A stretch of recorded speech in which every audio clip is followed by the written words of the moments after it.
পুত্রযজ্ঞ রবীন্দ্রনাথ ঠাকুর। বৈদ্যনাথ গ্রামের মধ্যে বিজ্ঞ ছিলেন, সেই জন্য তিনি ভবিষ্যতের দিকে দৃষ্টি রাখিয়া বর্তমানে সমস্ত কাজ করিতেন।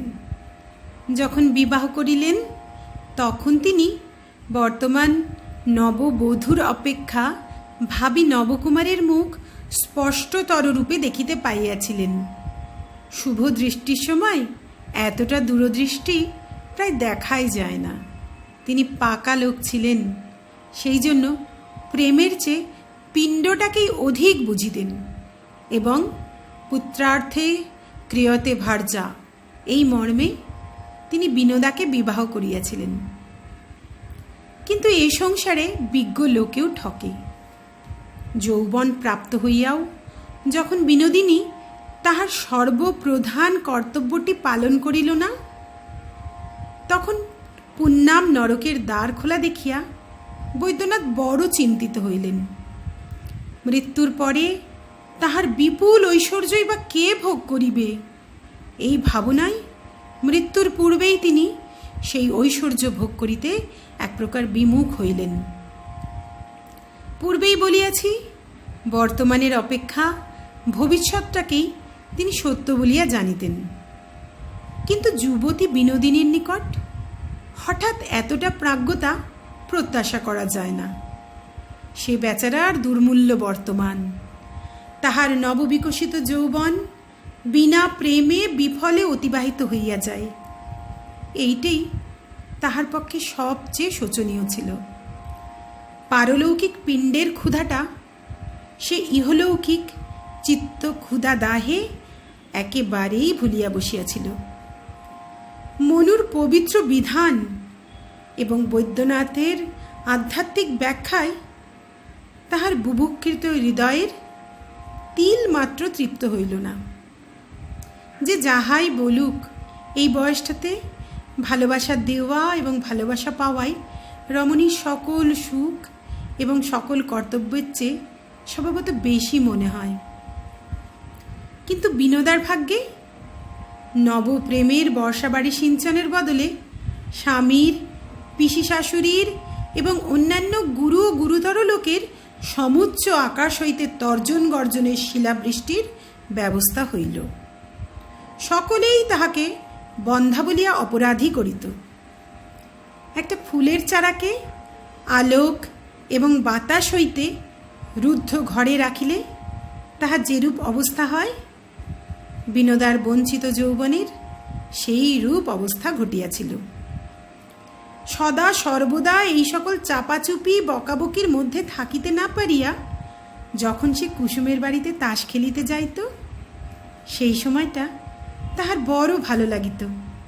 সেখানে পুতনরকের ভীষণ ছায়া সর্বদা বর্তমান না থাকাতে হাসি ঠাট্টা গল্পের কোনো বাধা ছিল না। কুসুম যেদিন তাস খেলিবার সাথী না পাইত, সেই দিন তাহার তরুণ দেবর নগেন্দ্রকে ধরিয়া আনিত। নগেন্দ্র ও বিনোদার আপত্তি হাসিয়া উড়াইয়া দিত। এই সংসারে এক হইতে আর হয় এবং খেলা ক্রমে সংকটে পরিণত হইতে পারে, এসব গুরুতর কথা অল্প বয়সে হঠাৎ বিশ্বাস হয় না। এই সম্বন্ধে নগেন্দ্রেরও আপত্তির দৃঢ়তা কিছু মাত্র দেখা গেল না। এখন আর সে তাস খেলিবার জন্য অধিক পীড়াপিড়ির অপেক্ষা করিতে পারে না। এইরূপে বিনোদার সহিত নগেন্দ্রের প্রায় সাক্ষাৎ হইতে লাগিল।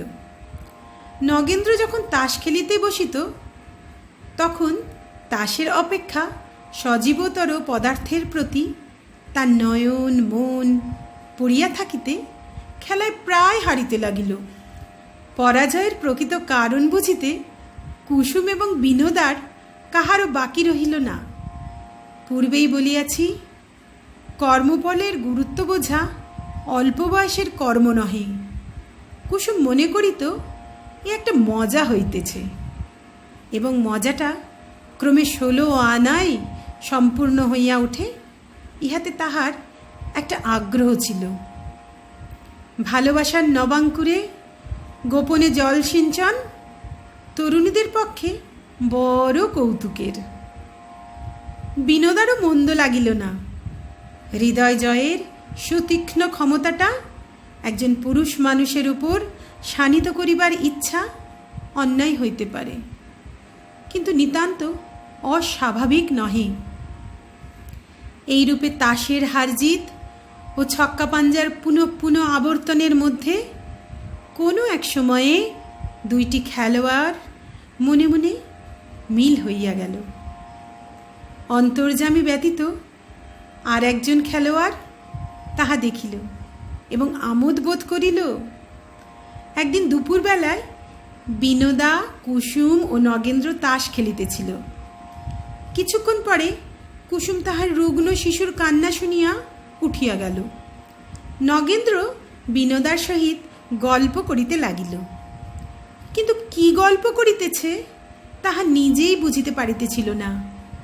রক্তস্রোত তাহার হৃৎপিণ্ড উদ্বেলিত করিয়া তাহার সর্বশরীরের শিরার মধ্যে তরঙ্গায়িত হইতেছিল।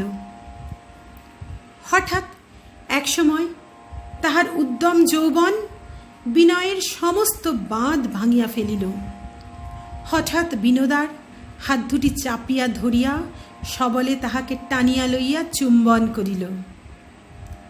বিনোদা নগেন্দ্র কর্তৃক এই অবমাননার ক্রোধে, ক্ষোভে, লজ্জায় অধীর হইয়া নিজের হাত ছাড়াইবার জন্য টানাটানি করিতেছে।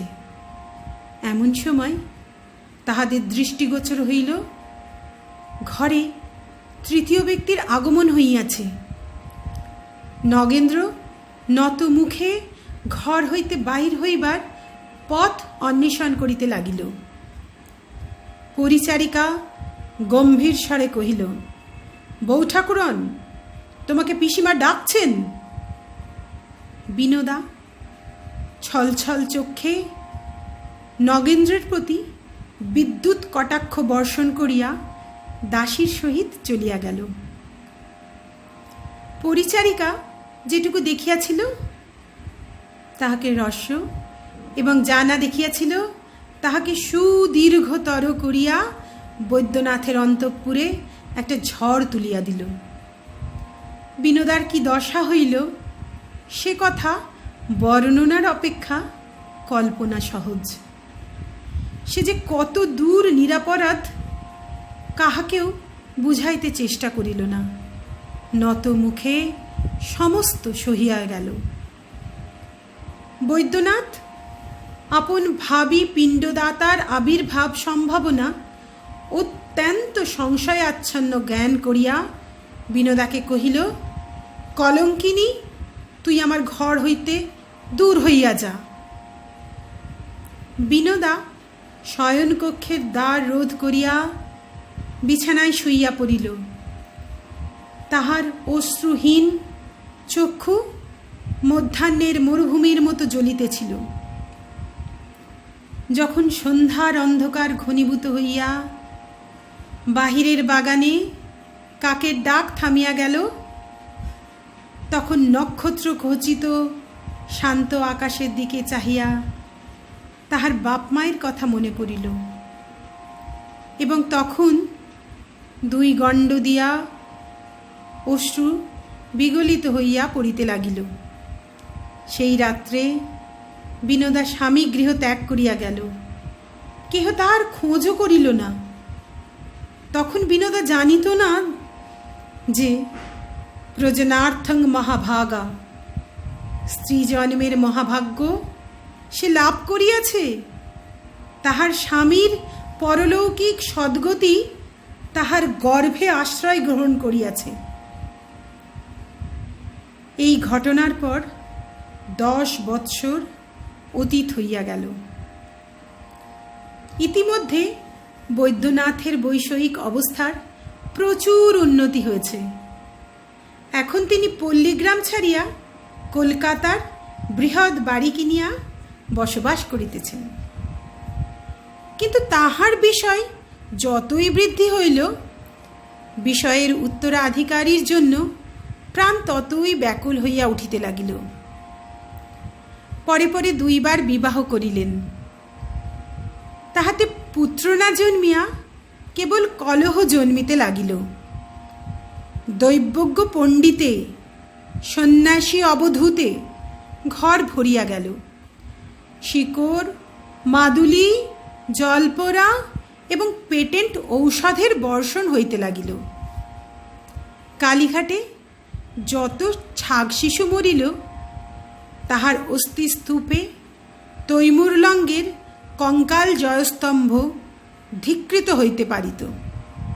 কিন্তু তবু কেবল গুটি কতক অস্থি ও অল্প স্বল্পের মাংসের একটি ক্ষুদ্রতম শিশুও বৈদ্যনাথের বিশাল প্রাসাদের প্রান্তস্থান অধিকার করিয়া দেখা দিল না।